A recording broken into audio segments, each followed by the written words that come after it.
There were many activities scheduled for the 24th of June, the birthday of St. John the Baptist. The day had started early for the herald on the donkey, who again had the duty of going round the town collecting the horsemen. It took about 2 hours of playing the flute and beating the drum for the cavalcade to have been gathered.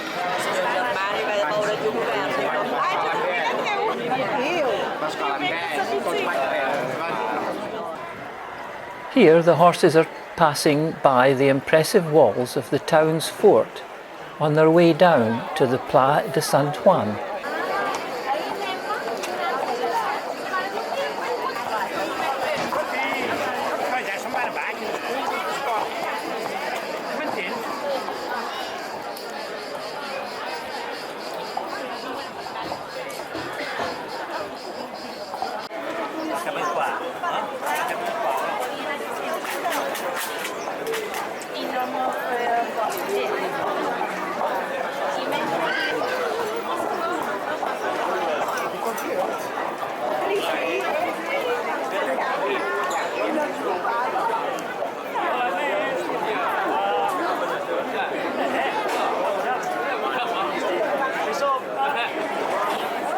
The narrow valley everyone was heading for was a continuation of the harbour area.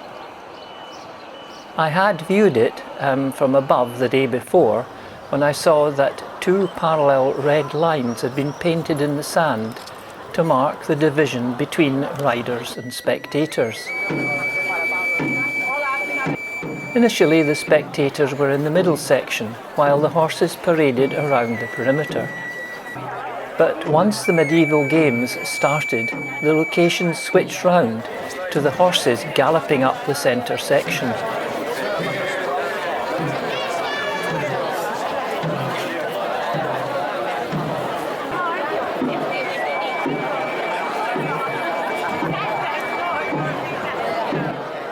Given the large crowds, the 3 best places to be were definitely in the steeply banked private gardens either side, in the little official grandstand, or perched on someone's shoulders.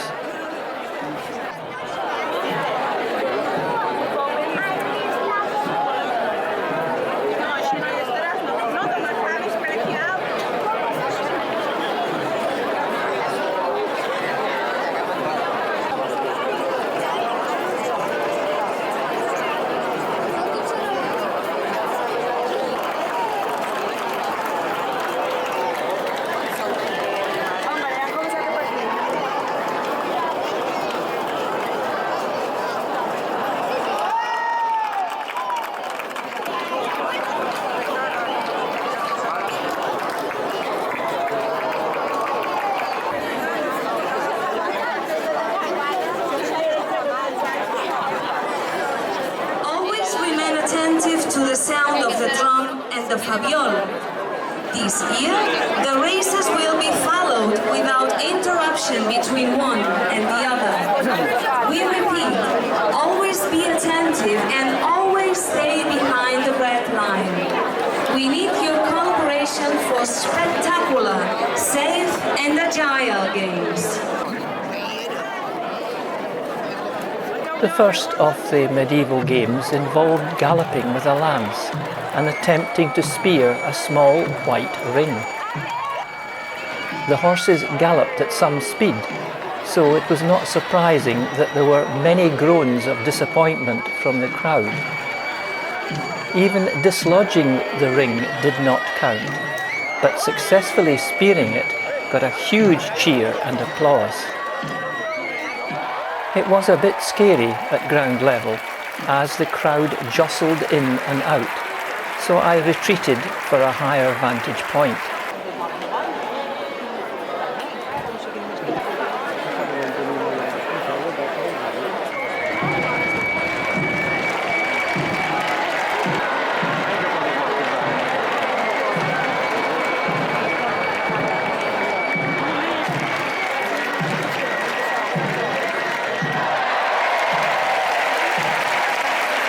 I then returned down to the harbour end to see some of the horses waiting patiently to take part, and caught a glimpse of another of the games, with two horsemen riding off shoulder to shoulder at a gallop.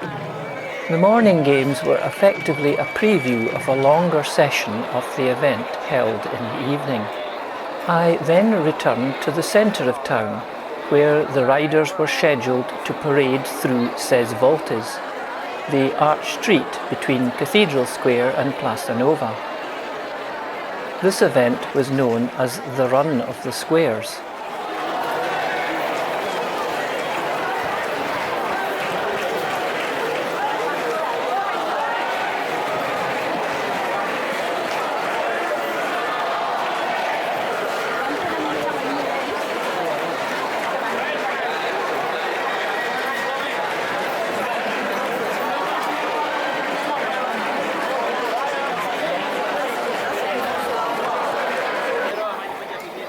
Plaça Nova provided a chance for close-up views of the horses' beautifully embroidered saddlecloths and decorated tails.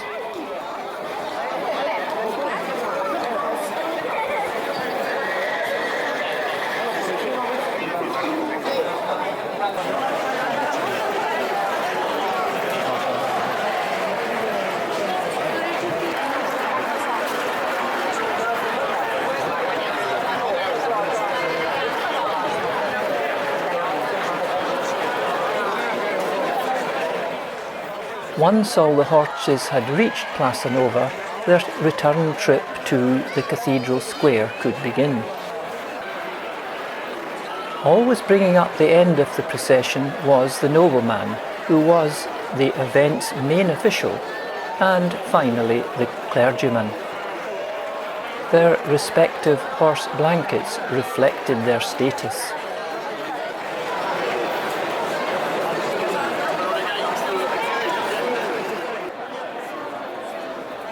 There followed another wait in Cathedral Square for everyone to get back through the arches.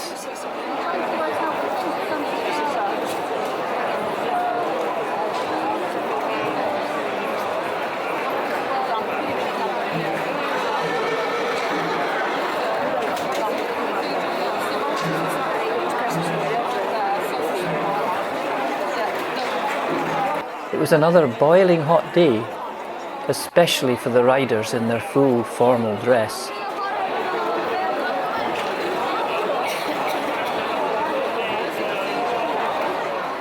The herald then arrived to lead them on to the next of the day's activities.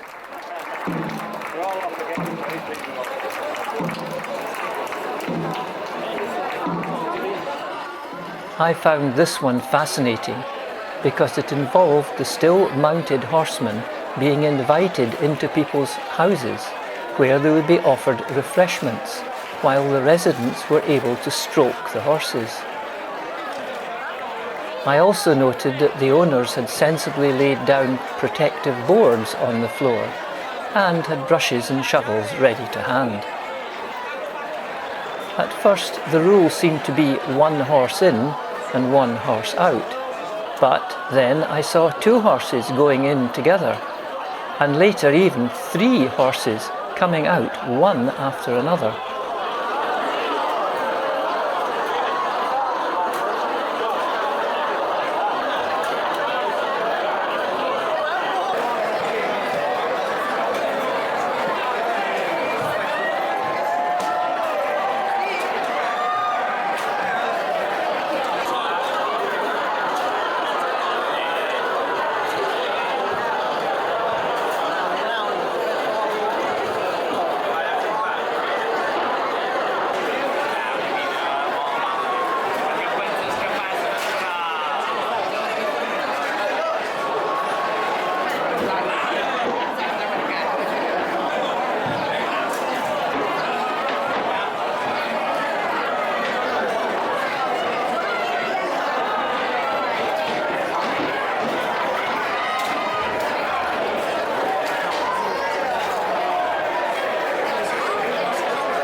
This house seemed to be especially popular with the riders, or perhaps it was just the efficiency of the man in the green t-shirt guiding them in.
The festivities would carry on into the late afternoon, the evening, the night, and even the early hours of the following morning.